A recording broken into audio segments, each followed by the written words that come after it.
एक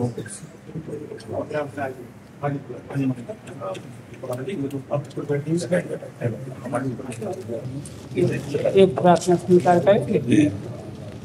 अरे महाराज जी संतों के ऐसे तो आप अपने हो। सब संतों को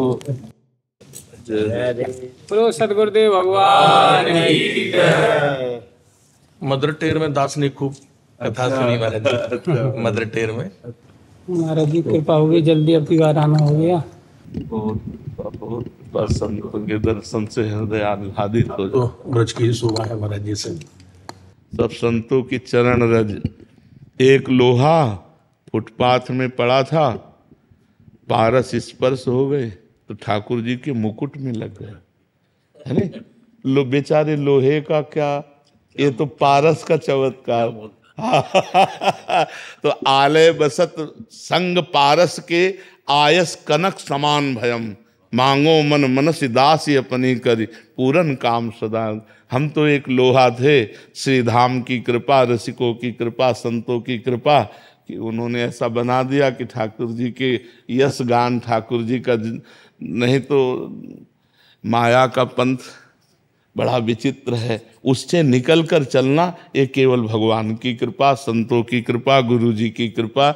इसमें कृपा के सिवा और कुछ नहीं, अपना कोई बल नहीं। मूकम करोति वाचालम पंगुम लंघयते गिरिम, यत् कृपातम हम वंदे परमानंद माधवम। ये भगवान की कृपा से ही अपने को साधु संग मिल रहा है, अपने को धामवास मिल रहा है, अपने को भगवत चर्चा सुनने और कहने का सौभाग्य मिल रहा है। संतों की कृपा से महाराज जी जो है ये ब्रज की शोभा हो रही है जी, और दूर दूर से इतने लोग आ रहे हैं जी। और बड़ी कृपा है, आपके दर्शन हुआ। महाराज जी साधक को जैसे राम मंत्र के जाप का निरंतर जाप भी होता रहे और सेवाएं सब चलती रहें, तो उसके लिए कुछ सबसे बड़ी बात है कि हमारी जिह्वा के अंदर पानी भी बिना ठाकुर जी को भोग लगाया न जाए। अगर हम अपनी बुद्धि को भगवदाकार बनाना चाहते हैं, रामाकार बनाना चाहते हैं, तो हमारी वैष्णव पद्धति में अमनिया पाना बिल्कुल निषेध है।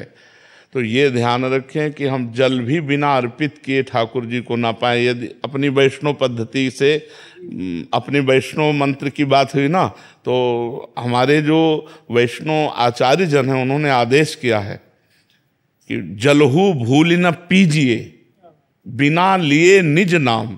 अब जैसे आपको पानी पीना है तो आप राम जी का ध्यान कीजिए और जय श्री राम, जय सिया राम बोलकर उनको जल अर्पित कीजिए और फिर पीजिए। उचित तो ये है कि जो विग्रह अर्चावतार में विराजमान है उनको जल का भोग लगा करके, पर जैसे ऐसी जगह हम हैं कि नहीं, तो फिर उनको भाव के द्वारा अर्पित करके। और भोजन तो बिना प्रसादी के पाना ही नहीं चाहिए। अगर ठाकुर जी का प्रसादी नहीं तो हम उपवास करेंगे, लेकिन हम ऐसा नहीं है कि हम अमनिया पालें। ठाकुर जी का भोग, हमने अपने बुजुर्ग संतों को देखा है, ठाकुर जी का नित्य चरणामृत और ठाकुर जी का उच्छिष्टामृत और ठाकुर जी की 4 प्रदक्षिणा, ठाकुर जी का स्तवन, ये हमारे जीवन की दिनचर्या बन जाए।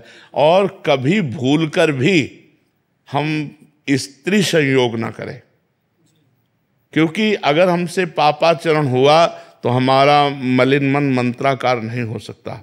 पापवंत कर सहज शुभाऊ, भजन मोर ते भाव न काऊ। हमारे जीवन में ये 3 बाधाएं बहुत जोर की आती हैं। एक तो स्त्री आकर्षण, क्योंकि हम त्रिगुण के अंतर्गत ही शरीर वाले हैं, कोई त्रिगुणातीत तो है नहीं।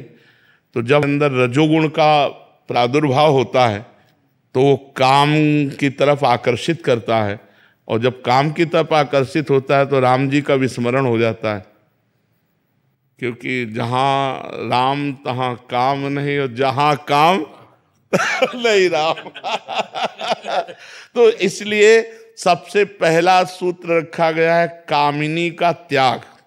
अगर गृहस्थ भक्त है तो अपनी पत्नी में केवल संतानोत्पत्ति के लिए शास्त्र आदेश करता है, और विरक्त भक्त है तो आजीवन स्त्री समाज का नमन करते हुए, जननी भाव रखते हुए, दूर से मतलब कभी सहवास ना संयोग बनने पावे।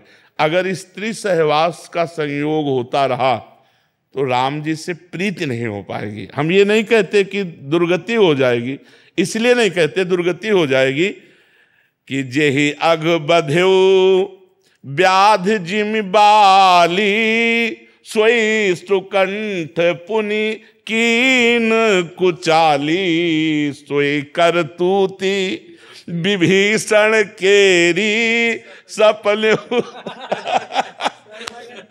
जन अवगुण प्रभु। ये तो अब नहीं कह सकते कि शरणागत हो भगवान के, भगवान की शरण में हो कि अब तो दुर्गति तो नहीं कह सकते, पर प्रीति नहीं हो पाएगी। भगवान से प्रीति प्राप्त करने के लिए हमको कंचन, कामिनी और कीर्ति, इन 3 रागों का त्याग करना पड़ेगा, क्योंकि कंचन से राम नाम रूपी धन में प्रीति नहीं हो पाएगी। जो भगवान नाम मंत्राकार वृत्ति है ये हमारी छूट जाएगी। और अगर अपना इस जो ये वैष्णव शरीर है इसका यश होता है तो हमारे गुरु और इष्ट का होता है। अपने को ना मान ले, अगर अपने को मान लिया तो फिर सम्मानम कल्याति घोर गरणम नीचापमानम सुधा श्री राधा मुरली धरो भज सके वृंदा। फिर आपने विष खा लिया, सम्मान रूपी विष खा करके अभिमान रूपी उसका प्रमाद चढ़ा, तो फिर हम राम जी से प्रीति नहीं कर पाएंगे।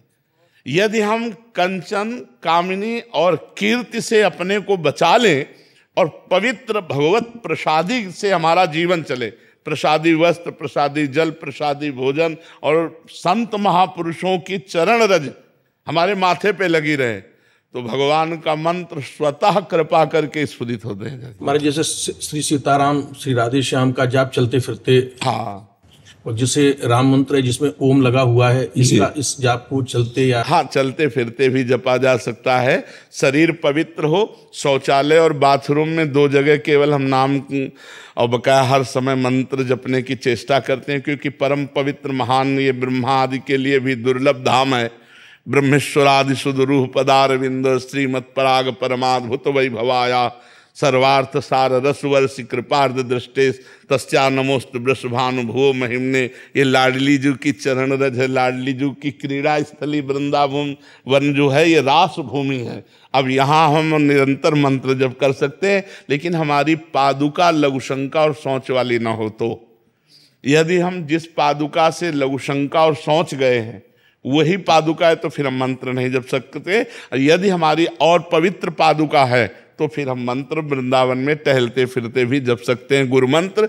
और अन्य की तो बात नहीं कहते, अपने वैष्णव तो पवित्र ही रहते हैं, क्योंकि लघुशंका जाएंगे तो पवित्र आचरण करते हैं, शौच जाएंगे तो पवित्र आचरण करते हैं। तो अपने लोग तो चलते फिरते उठते बैठते हर समय मंत्र जप कर सकते हैं। केवल लघुशंका और जूठे मुँह और बाथरूम में जो हमारी क्रियाएं हैं उसमें है, हाँ, उनमें हम नाम का आश्रय लें और हर समय मंत्र जप करें।